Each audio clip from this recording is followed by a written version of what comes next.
नमस्कार, home food Marathi या चॅनलवरती आपले स्वागत आहे। आज आपण म्हशीच्या चिकाच्या दुधाचे छान खरवस बनवणार आहोत। छान प्युअर दुधाच्या मस्त वड्या बनवणार आहोत। चविष्ट अशा ह्या वड्या तयार होतात।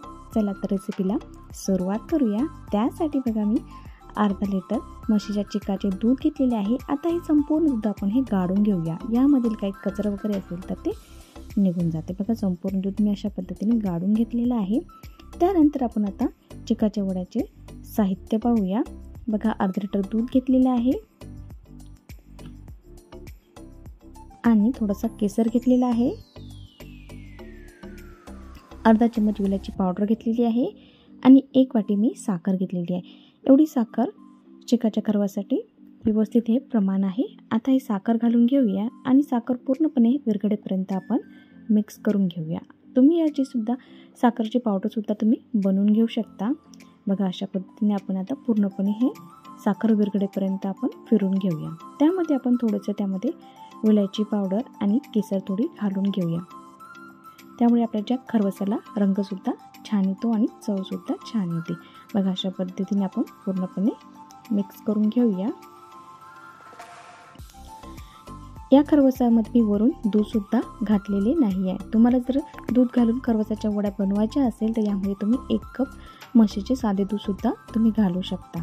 पण मी प्युअर दुधाच्या वड्या बनवत आहे। ते प्युअर दुधाच्या वड्या छान मस्त कडक होतात आणि खाण्यासाठी खूप छान लागतात। दूध घालून बनवलेल्या वड्या त्या जेलीसारख्या तयार होतात। यामध्ये तुम्ही साखरेऐवजी गूळ सुद्धा तुम्ही घालू शकता। बघा अशा पद्धतीने आपण आता पूर्णपणे मिक्स करून घेऊया।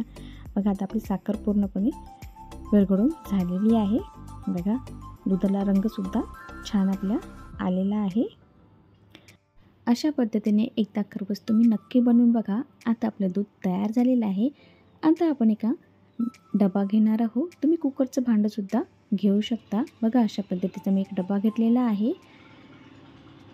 त्यानंतर डबा थोडासा ओला करून घ्यावा। आपण नंतर ते खरवस ज्या वड्या तयार होतात ना त्या वड्या खालून चिटकत नाही। बघा संपूर्ण दूध मी घालून घेतलेलं आहे आणि वरून थोडंसं मी त्यामध्ये विलायची पावडर घालून घेत आहे आणि थोडंसं मी त्यामध्ये केसरसुद्धा घालून घेत आहे। केसर घातल्याने जे वड्या आहेत ना दिसायला सुद्धा सुंदर दिसतात आणि खायला सुद्धा छान आपल्या अशा वड्या तयार होतात। बघा आपला मस्त खरवस आता तयार होत आहे।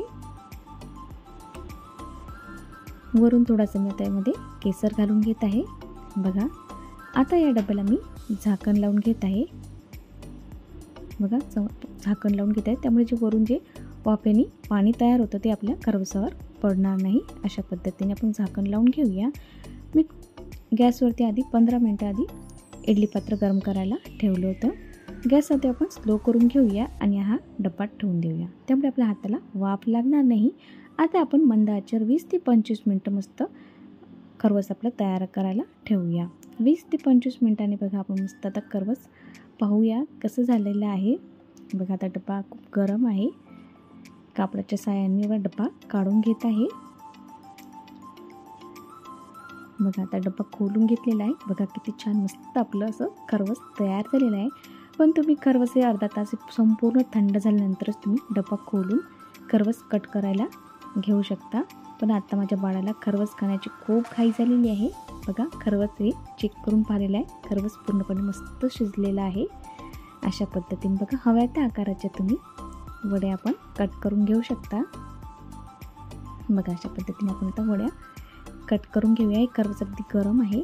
संपूर्ण थंड केल्यानंतर आपण खरवस जर कट केले ना छान मस्त अशा कडक वड्या तयार होतात। बघा अशा पद्धतीने पूर्णपणे मोकळं करून घ्यायचं आणि त्यानंतर अशा वड्या कट करून घ्यायच्या। बघा किती छान मस्त वड्या तयार झालेल्या आहेत। बघा मस्त आपलं खरवस तयार झालेलं आहे। सुरुवातीला एका बाजूने वड्या काढून घ्यायच्या। बघा एक खरवस पूर्णपणे गरम आहे। हलक्या हाताने आपण ह्या वड्या काढून घेऊया। बघा आपल्या वड्या कुठेही तुटणार नाहीत।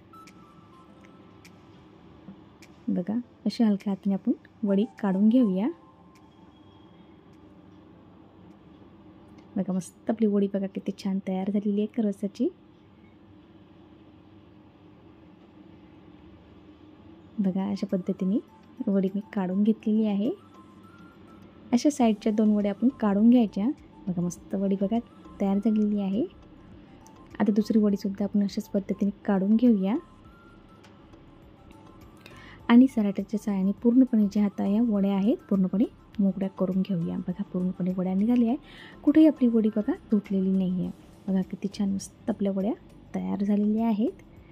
बघा चला तर आपण आता डिशमध्ये घेऊया.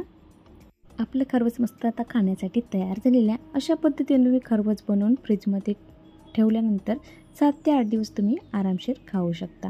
बघा आपलं आता मस्त डिशमध्ये आपण खरवस घेऊया. बघा आपलं खरवस पूर्णपणे रेडी झालेलं आहे खाण्यासाठी. रेसिपी आवडली असेल तर लाईक आणि सबस्क्राईब करायला विसरू नका आणि कमेंटद्वारे नक्की कळवा की तुम्हाला रेसिपी कशी वाटलेली आहे. लगेच भेटूया नवीन व्हिडिओसोबत, नवीन रेसिपीसोबत. तोपर्यंत बाय बाय.